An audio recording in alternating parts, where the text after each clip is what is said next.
বিপিএলে দুই ফেভারিটের রোমাঞ্চকর লড়াই। শেষ ওভারে সোহানের তাণ্ডবে ফরচুন বরিশালকে হারিয়ে টানা ষষ্ঠ জয় রংপুর রাইডার্সের। ১৯৮ রানের টার্গেটে রংপুরের জয় ৩ উইকেটে। ৭ বলে অপরাজিত ৩২ রানে ম্যাচ সেরা সোহান। শীতের সন্ধ্যায় উষ্ণতা বিপিএল ম্যাচে নুরুল হাসান সোহানের ব্যাটিংয়ে চরম বিনোদন। শেষ ওভারে ২৬ রান দরকার। মেয়ার্স দেখলেন সোহানের পাওয়ার হিটিং। ৩ ছক্কা ৩ চারে ৩০ রান তুলে অধিনায়ক জেতালেন রংপুর রাইডার্সকে। ঢাকায় হারের প্রতিশোধ সিলেটেও নেওয়া হলো না। রংপুরের জয়রথ থামাতে পারেনি তামিমের বরিশাল। টানা ৬ ম্যাচ জিতে উঠছে সোহানের রংপুর। দুই ফেভারিটের লড়াইয়ে বরিশাল শক্ত ভিত পায় তামিম শান্তর উদ্বোধনী জুটিতে। ৩০ বলে ৪১ শান্তর, তামিমের ৪০, প্রায় ১৩৭ স্ট্রাইক রেটে স্বীকৃত টি-20তে ৮,০০০ রান পূর্ণ করেন তামিম, বাংলাদেশের প্রথম। ১০ ওভারে বরিশালের বোর্ডে ৮১ রান।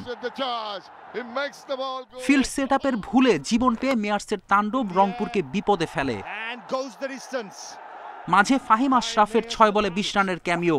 ৭ ছক্কা ১ চারে ২৯ বলে অপরাজিত ৬১ মেয়ার্সের। বরিশাল ৫ উইকেটে করে ১৯৭।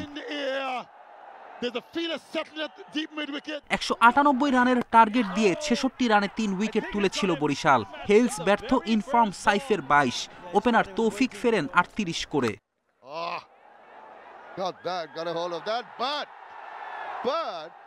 দুই পাকিস্তানি ইফতেখার খুশদিল ম্যাচ জমিয়ে দেন।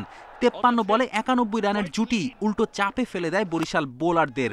ইফতেখার খুশদিল দুজনই 50 মিস করেন ২ রানের জন্য। মাঝে অবস্ট্রাক্টিং দ্য ফিল্ডের নাটকীয়তায় বেঁচে যান সোহান। শেষের রোমাঞ্চে তাকে নিয়েই বন্দনা। মেয়ার্সকে ডুবিয়ে রংপুরকে জেতালেন ৭ বলে ৩২ রানের ইনিংসে। রংপুরের উদযাপন উন্মাদনায় অস্বস্তি বরিশালের। অধিনায়ক তামিমও হঠাৎ মেজাজ হারিয়ে বসেন। তবে ম্যানেজমেন্টের হস্তক্ষেপে ঘটেনি বিপত্তি। ফেরদৌস ইসলাম, ইন্ডিপেন্ডেন্ট নিউজ।